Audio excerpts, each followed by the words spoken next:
안녕하세요. 훈부중학교 2학년 학생 여러분, 현기쌤입니다. 이번 시간은 30강 고려의 건국과 통치체제 정비 두 번째 시간입니다. 지난 시간에 이어서 하는 거라 프린트는 똑같이 31페이지고요. 교과서도 108에서 110페이지에 해당하는 부분입니다. 자, 여러분, 우리 지난 시간에 뭐 배웠나요? 우리 지난 시간 고려라고 하는 나라의 시대 구분을 어떻게 하는지 배웠어요. 고려의 시대 구분 어떻게 하죠? 뭐에 따라서? 각 시대별로 지배층, 역사 주도 세력, 지배층이 누구냐에 따라서 시대를 구분했었죠. 지금 우리는 어디를 공부하고 있는가 그러면 고려 전기에서도 누가 지배하던 호족과 육두품이 신라를 무너뜨리고 이제 막 고려를 지배하던 고려 초기야. 호족과 육두품이 지배하던 고려 초기를 우리가 지금 공부하고 있는 거예요.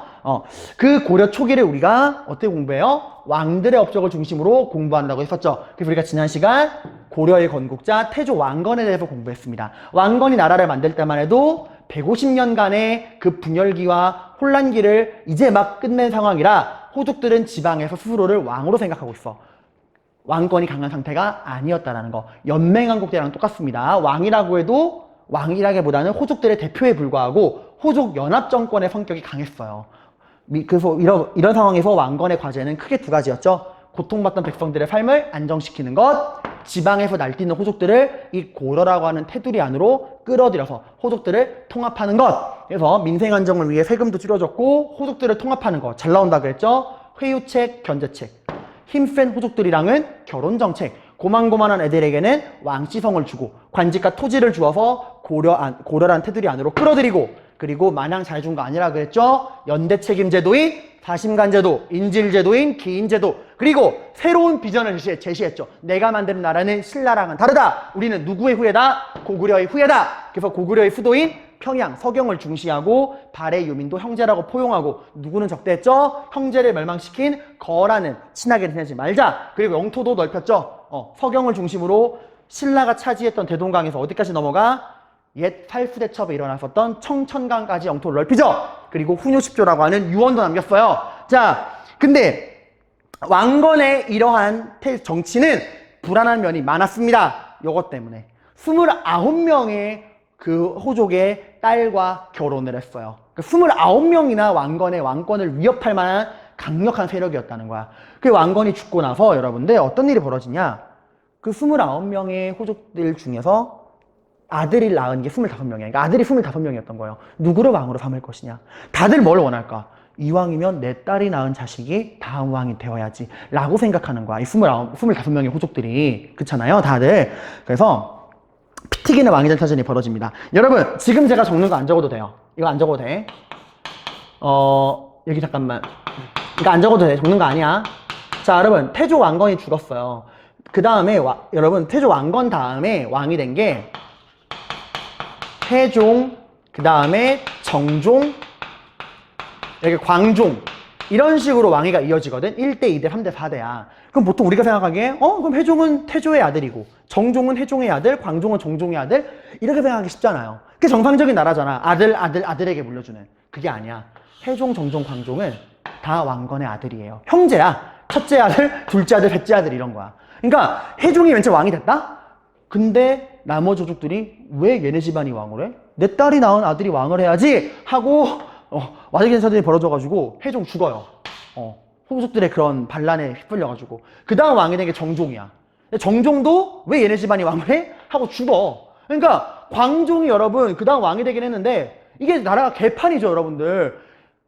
지금 자기 형들이 다 죽고 나서 얘가 또 왕이 된 거야. 형들이 죽으면서. 그러니까 광종이 여러분들 이 꼬라지를 보고 왕이 된 거야. 자, 여러분이 광종이면 어떻게 할래요? 여러분의 형들이 호족들의 이런 왕위 쟁탈전에 휩쓸려서 죽고 여러분이 왕이 됐어요. 광종은 생각하겠죠. 뭘 강화시켜야겠다. 그렇죠. 왕권을 강화시켜야죠. 이건 어디 신라 하대랑 똑같잖아, 얘들아. 이게 뭐 나라야? 호족들이 자기들 집안의 자식이 왕이 돼야 된다고 왕을 죽이는 세상인데. 그리고 광종은 이런 나라가 지속되어서 안 된다. 왕권을 강화해야 한다. 이 나라는 호족들의 나라가 아니다. 이 나라는 왕의 나라다. 왕이 중심이 되어서 나라의 체계를 붙잡아야지만 이런 피비린내 나는 왕위 쟁탈전, 이런 막장스러운 상황이 끊길 것이다 생각을 했어요. 근데 만약에 광종이 왕이 되자마자 야, 이 건방진 호족 새끼들아, 니들이 나라의 주인이야? 나라의 주인은 나야, 나! 니들이 뭔데, 왕들을 죽이고, 니네 집안 자식들을 왕을 만들라고 그래! 이랬으면 광종은 어떻게 됐을까? 광종도 지들 형들처럼 해종과 종종 죽었듯이 그냥 죽었을 거야. 그러니까 광종은 비록 목적은 이거지만 숙일 줄 아는 남자였어. 지금 자기가 이 본 마음을 꺼냈다가는 나도 형들처럼 죽는다. 해서 광종은, 나 무서워요. 광종 보면 나는 사이코패스가 이런 사람인가 생각 들어. 광종이 여러분 즉위식에서 어떻게 했는지 알아요? 호족들. 그러니까 이 호족들이라고 하면 자기 아버지를 도와서 우삼국을 통일한 건국 공신들이잖아, 얘들아. 그치? 다 아버지를 도와준 아버지의 동료들이란 말이에요. 그 딱 왕이 될 때 그 전국의 유명한 호족들을 다 초대해. 그런 다음에 딱 왕을 딱 즉위식하면서 큰 절을 올립니다, 호족들한테. 큰 절을 쫙 올려요. 그러니까 호족들이, 그것도 왕이잖아. 이 전하 왜 이러십니까? 이러니까, 아이고, 전하라니요.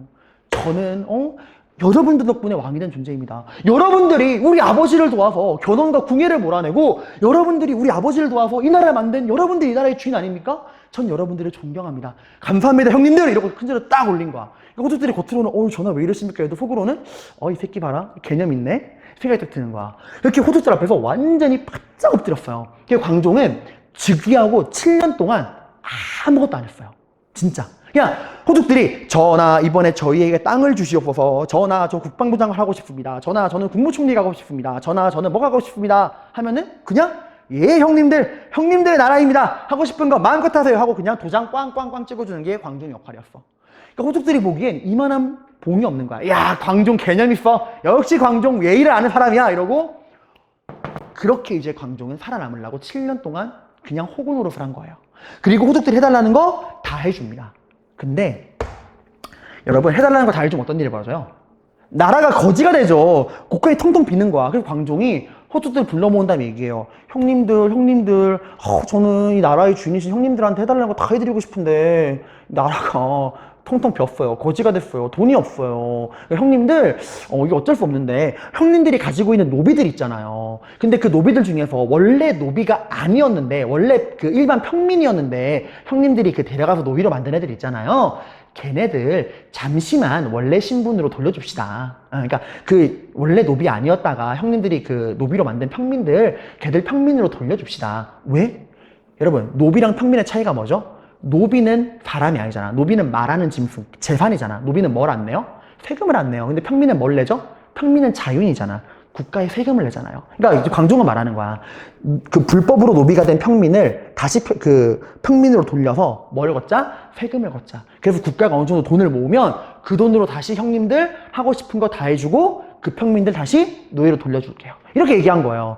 그러니까 여러분 호족들이 의심하지 않는 거야. 어떤 애야? 즉위식에서 큰절하고 7년 동안 도장만 막 찍어주던 우리의 개념찬 광종이잖아. 그러니까 호족들도 그래 야 우리가 7년 동안 좀 너무 해먹긴 해먹었지.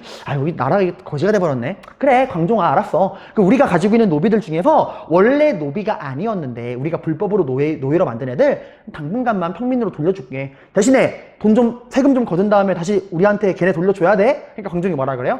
이거 당연하죠 형님들. 저 믿고 맡겨주세요. 이런 거야. 이렇게 해서 광종이 7년 동안 호구 노릇하고 슬그머니 통과시킨 법이 바로 뭐? 이게 바로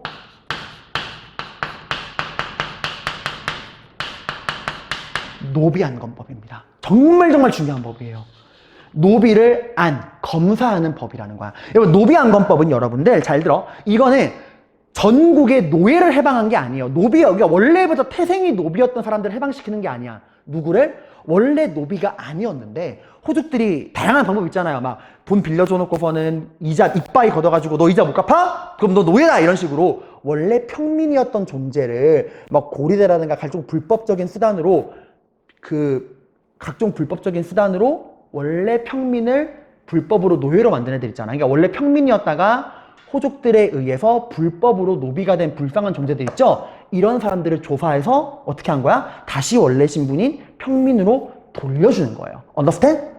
자, 이 법은 어떤 효과가 있을까? 일단 호족들이 데리고 있던 불법적인 노비들이 다 평민으로 돌아간 거죠. 당연히 호족들의 이런 경제적이고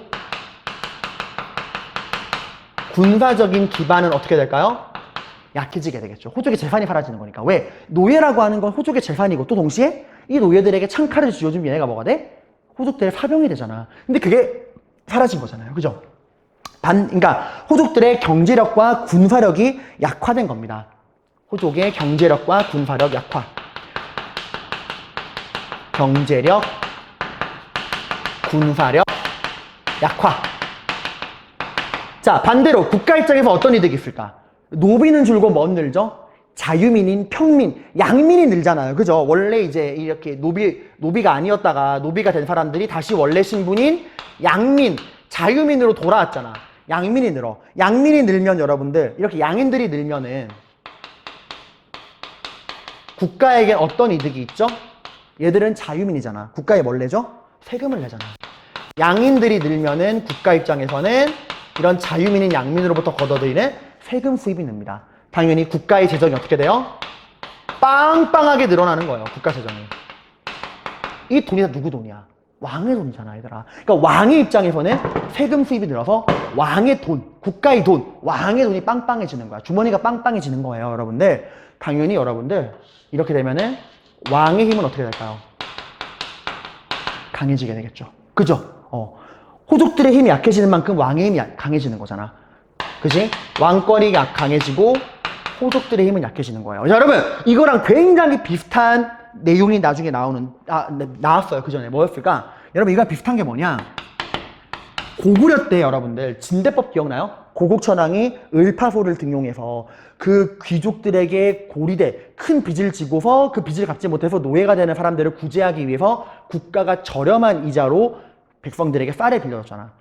귀족들은 노예를 확보하지 못하고 국가는 노예를 막았잖아. 그 평민들을 확보했죠. 국가 입장에서는 돈이 늘었잖아요. 양인 확보. 똑같아요. 그 고구려의 진대법. 귀족들이 불법적으로 평범한 백성들을 노예로 만들지 못하도록 해서 귀족들은 노예를 확보하지 못하고 국가는 양인, 자유민을 확보해서 국가 재정이 늘었잖아요. 고구려의 진대법. 똑같은 거야. 양인을 확보한다라고 하는 이 측면. 자유민을 확보한다는 측면에서 고구려의 진대법. 그리고 나중에 여러분들 또 뭐도 나오냐면 나중에 배울 건데 이게 일단 저거만 나. 전민변정도감이라는 게 나와요. 공민왕 때. 이것도 똑같아. 권문회족들이 불법으로 차지한 노비를 자유민으로 돌려주는 똑같은 정책인데 일단 알아만 두세요. 이런 게 있다는 걸. 자, 그리고 이제 광종이 본 모습을 드러냅니다. 광종이 이 다음에 딱 무슨 말을 하느냐. 이 나라는 근본이 없다. 자고로 나라를 다스리는 관리라고 한다면 뭐에 따라 뽑아야 한다? 능력에 따라서 뽑아야 한다. 왕에게 충성하고 능력 있는 사람이 관리가 돼서 나라를 이끌어야 한다. 근데 지금 이 나라 어떻느냐? 호족들이 다 해먹는다 이거예요. 그러니까 호족들은 이런 마인드야. 이 나라는 우리가 만든 나라다. 우리가 네 아버지 왕건을 도와 만든 나라다 해서 호족들은 관직을 마음대로 차지했어. 이런 거야. 전하, 저 이번에 국방부장을 하고 싶습니다. 하면 그냥 그 집안이 국방부장을 하는 거야. 전하, 저는 국무총리요. 하는 거예요. 그러니까 뭐가 체계가 없어. 이제 얘가 광종이 말하는 거야. 이제 그런 식으로 능력도 검증 안 된 사람들을 관리로 쓰지 않겠다. 이제 관리가 되기 위해서는 뭐 해라? 공부해라. 공부 잘하는 사람들 내가 시험 봐서 똑똑한 사람들을 뽑겠다. 그러니까 시험을 봐서 능력이 검증된 똑똑한 사람을 관리로 뽑겠다. 이게 바로 과거제입니다. 이 과거제가 우리 역사에서 처음으로 도입된 게 광종 때예요. 그 신라의 독수선풍과랑은 비슷하지만 달라. 독수선풍과는 제대로 시행이 안 됐잖아. 이건 전면적으로 시행이 된 거예요. 자, 이건 뭐야? 유교적인 지식. 여기서 시험 보는 건 유교적인 지식이에요. 왕에게 충성을 하는. 그 유교적인 지식과 능력에 따라서 이제 인재를 등용하는 겁니다. 그러니까 신분이나 집안이 아니라 공부 열심히 해서 능력 있는 똑똑한 사람들을 관리로 뽑아 쓰겠다. 시험 봐서 관리를 뽑겠다는 거예요. 왜? 이렇게 해서 뽑힌 인재들은 누구에게 충성을 다할까? 왕에게 충성을 당할 거 아니야. 왕이 시험 봐서 왕이 뽑는데 왕에게 충성하는 능력 있는 인재를 등용하겠다는 거예요. 자, 이러면 누가 난리가 날까? 호족들이 난리가 나겠죠, 여러분들. 그죠? 호족들이 난리가 나는 거야. 그래서 광종한테 오는 거야. 야, 광종! 야, 씨, 너 뭐 하는 거야? 뭐? 과거제? 이제부터 관리하고 싶으면 공부를 해? 야, 네가 뭔데, 씨, 우리한테 공부하라 말아야. 너 뭐야? 하니까 그전에는, 아이, 형님들 하던 애가 광종이, 야, 이 건방진 새끼들아. 지금 왕한테 이게 무슨 말 버릇이야? 니들은 호족이야. 니들은 내 신하야. 나 왕이야. 어디 건방지게 대들어? 이제부터 관리되고 싶으면 공부해. 다 꺼져! 이렇게 돼버리는 거야. 그러니까, 호족도 벙치는 거야. 그 고분고분하도 딸랑이 광종이 갑자기 경색을 딱 하는 거야. 그 호족들이 야, 너 뭘 믿고 이래? 라고 하니까 광종이 뭐 어쩌라고 딱 하니까 이제 호족들이 말하는 거야. 야, 광종 너답지 않게 왜 이래? 하니까 광종이 말하는 거죠. 나다운 게 뭔데? 나 원래 이런 사람이야. 내가 그동안 너네 무서워가지고 이런 줄 알았어? 하고 딱 정색하는 거야. 그러니까 이제 호족들이 안 되겠다 해가지고 광종 안 되겠다, 광종을 몰아내야겠다 해서 호족들이 반란을 일으킵니다. 근데 여러분, 호족들이 딱 칼을 빼보니까 어때요? 그 칼이 생각만큼 날카롭지가 않아. 왜? 자기들도 모르는 사이에 이미 힘이 쫙 빠졌어. 무슨 법 때문에? 노비안건법. 이미 자기들이 가지고 있던 경제적 군사적 기반은 쫙 빼앗긴 상태야. 그에 반해서 왕은 그만큼 늘어난 자유민, 양민을 확보해서 엄청난 돈을 벌어들였잖아. 이 돈 가지고 이미 왕은 자기의 친위 군대를 만들어 놓은 상태였어요. 딱 진대법이랑 똑같은 거죠, 여러분들. 자유민인 양민을 확보해서 그 양민들이 내는 세금만큼 힘을 가지고 그만큼 귀족과 호족들의 힘은 약해져 있고, 그 호족들이 반란 일으켰는데 순식간에 진압당합니다. 너무 허무하게 진압당해요. 여러분들, 이 과거제가 그런 거야, 얘들아. 이게 되게 무서운 게, 광종이 여러분들 과거제를 시행한 이유는요, 물론 왕에게 충성하는 능력 있는 인재를 등용하는 것도 맞아. 또 하나의 이유는 뭔지 알아요?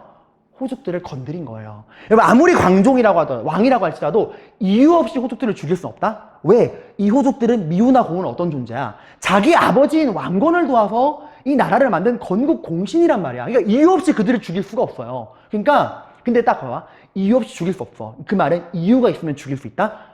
호족들을 죽일 수 있는, 건국 공신이라고 할지라도 죽일 수 있는 결정적 이유가 뭘까요?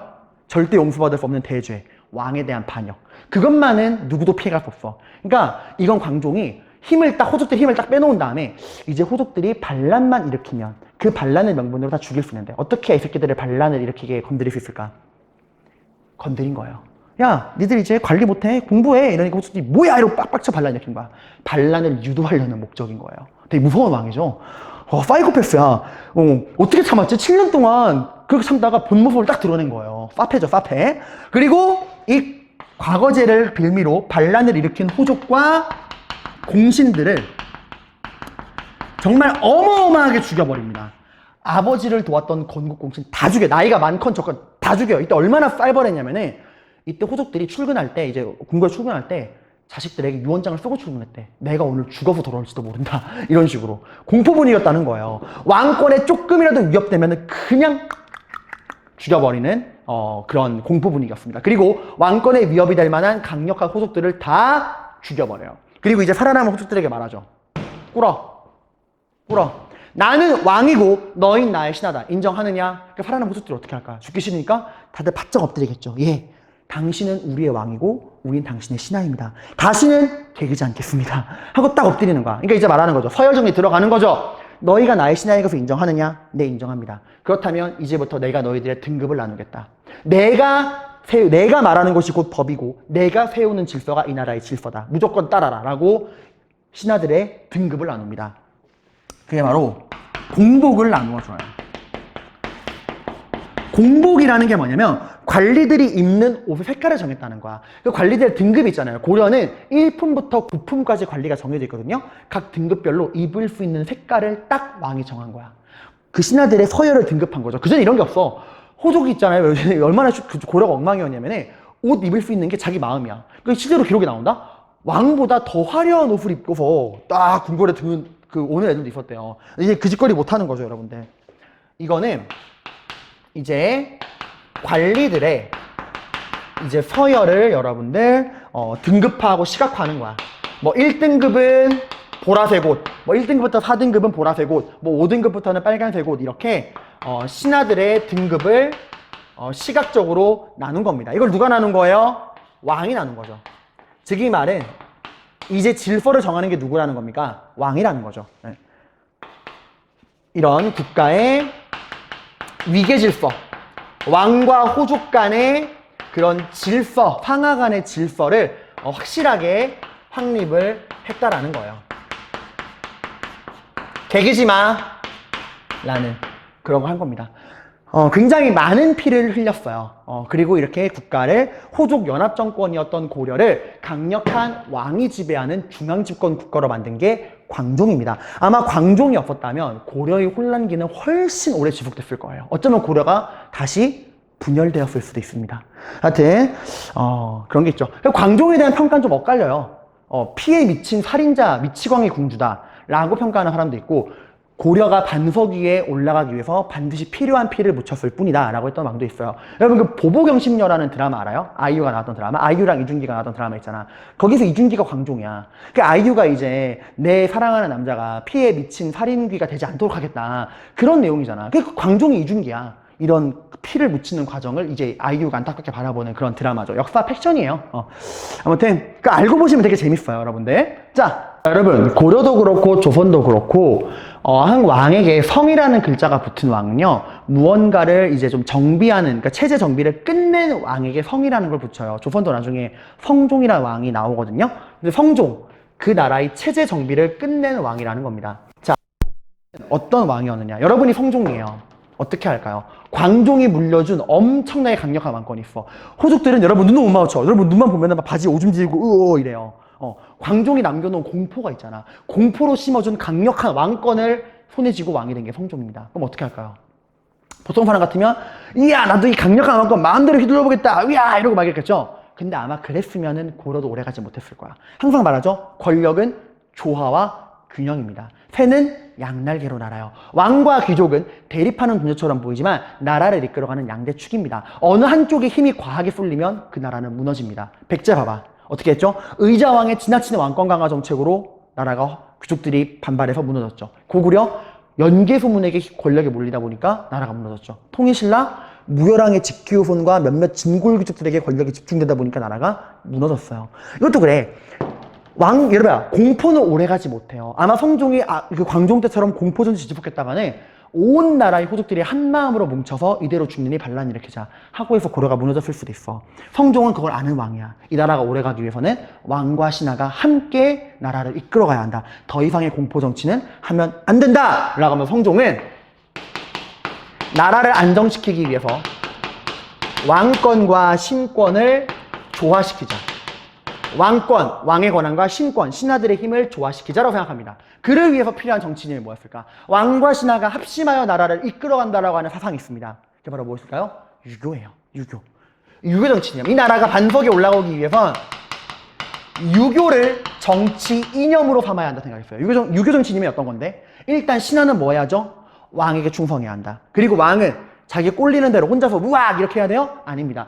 자신에게 충성하는 신하들 중에서 능력 있는 신하들과 함께 나라를 이끌어가야 한다. 그것이 유교 정치 이념이거든요. 그러니까 신하들이 일단 기본적으로 왕에게 충성을 한다고 하면은 왕은 그런 신하들과 함께 나라를 끌어가야 한다 라고 하는 이 유교 정치 이념을 통해서 신하들과 함께 나라의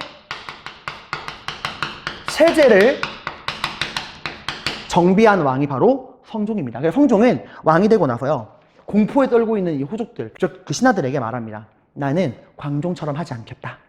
걱정하지 마라. 너희 모든 신하들, 그 당시에 5품 이상의 신하들에게 딱 그 명령을 내립니다. 이 나라, 이 고려라는 나라를 반석에 세우기 위해서 내가 나라를 어떻게 이끌어가야 할지 너희들이 자유롭게 의견을 적어서 다오. 어떤 의견이든 받아들이겠다라고 이야기를 합니다. 거기서 말했어요. 욕을 적어도 좋다. 어떤 말이건 해라. 라고 합니다. 그래서 신하들이 이제 말을 적는데 그 중에서 성종의 마음에 쏙 든 게 바로 뭐냐면 시무 28조예요. 요즘에 여러분 깡 보면은 비형을 위한 시무 10조 그런 거 나오잖아. 그거요. 그 통일신라 때도 신라 하대 채치원이라고 하는 육두품이 시무 10조를 냈잖아요. 시무가 원래 나라를 바로 세우기 위한 계책이란 뜻이야. 이제 28개가 나온 겁니다. 최승로. 그때도 채치원. 이번에 최승로. 최씨네요. 맞아요. 그 집안이야. 그 신라 육두품 출신의 그 최씨 집안이에요. 시무 28조. 여기서 최승로는 뭐라고 하느냐? 최승로는 대담하게도 광종을 까요. 광종이 이렇게 왕권을 강화한 거는 물론 긍정적이고 필요한 측면도 있었지만 너무 과했다. 이렇게 나라가 공포스럽게 흘러가면은 안 된다. 나라가 진정 바로 서기 위해서는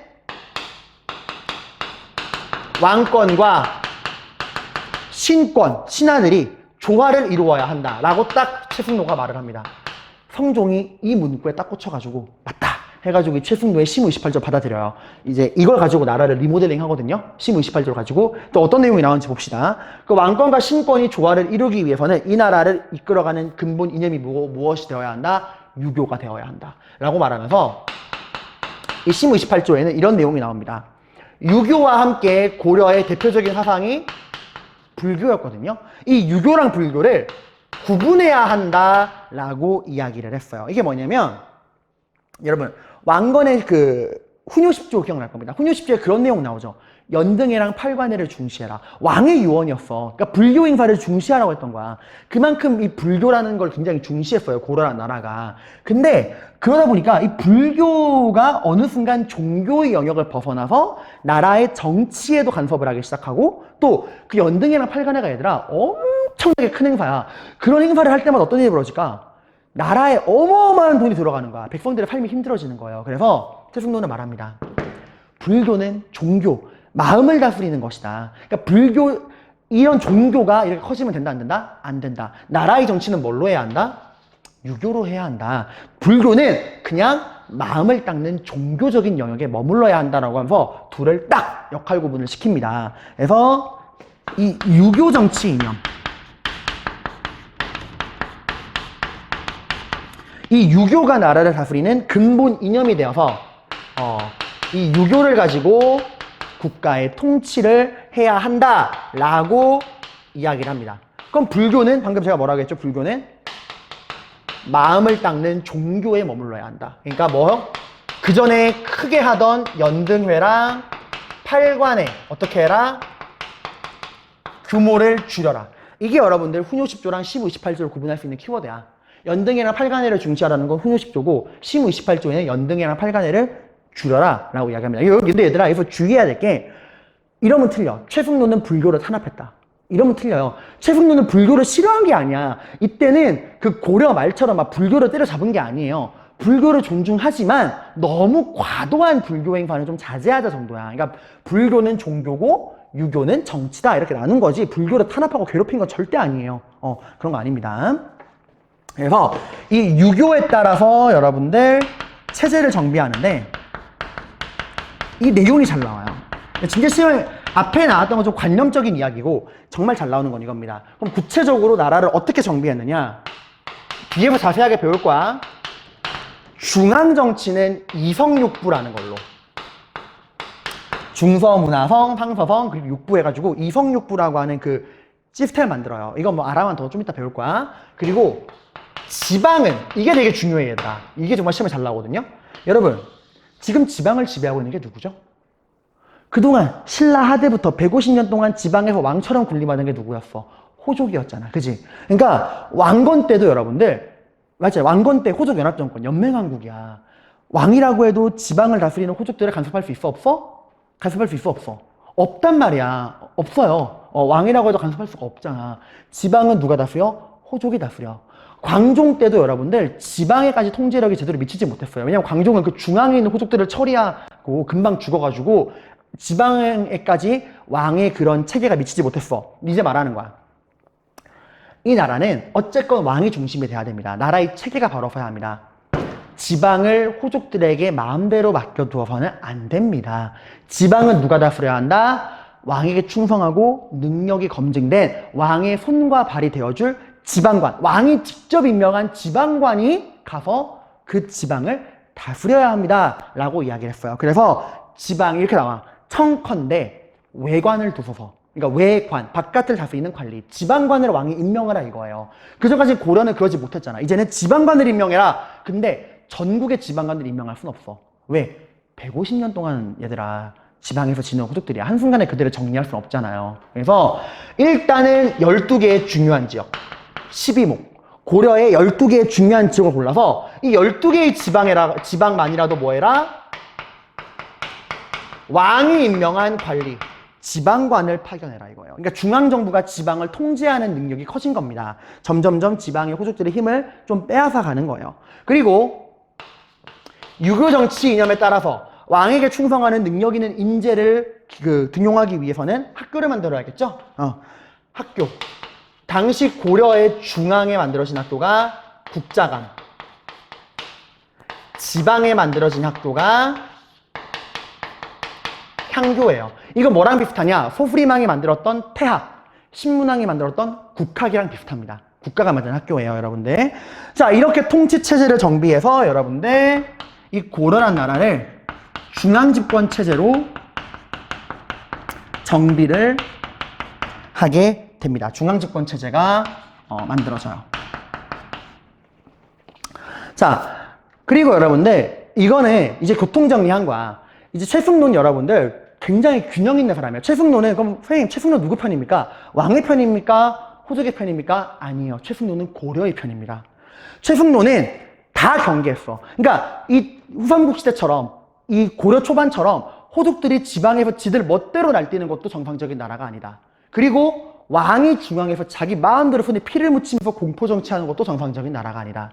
일단 신하들은 왕에게 충성하고 그 왕은 자신에게 충성하는 신하들을 데리고 딱 그 체계적인 시스템 아래서 나라가 운영되어야 한다 생각했던 게 최승론의 마인드였어요. 그래서 보시면은 이렇게 호족들의 힘을 약화시키는 것도 있고 왕이라고 할지라도 마음대로 못하게 견제하는 것도 있는 거예요. 그러니까 균형을 맞추려고 했던 왕이야. 했던 사람이 최승로입니다. 성종도 거기에 동의한 거예요. 자, 그래서 이때부터 여러분들, 여러분은 아래다가 적으세요. 전 자리가 없어가지고 적는 거야. 잘 들어, 얘들아. 이때부터 고려가 호족의 나라가 아니라 문벌 귀족 사회가 형성이 되는 거예요. 무슨 말이냐면 호족이랑 성격이 달라. 호족은 내 꼴리는 대로 마음대로 하겠다. 내 멋대로 하겠다! 라는 게 호족이라면 문벌 귀족은 이 고려라고 하는 나라의 시스템 아래에 완전히 순응한 거야. 나는 고려의 신하입니다. 라는 걸 전제로 깔고서 그 안에서 자기 역할을 다하는, 그 안에서 권력을 누리는 게 귀족이에요. 그러니까 마치 연맹왕국이 중앙집권 국가로 발전해 나가면서 지방에 있던 그 지방의 부족장들이 왕의 밑에서 일하는 중앙 귀족이 되잖아요. 똑같은 거야. 지방의 호족이 중앙의 귀족이 되어서 관리가 되는 거예요.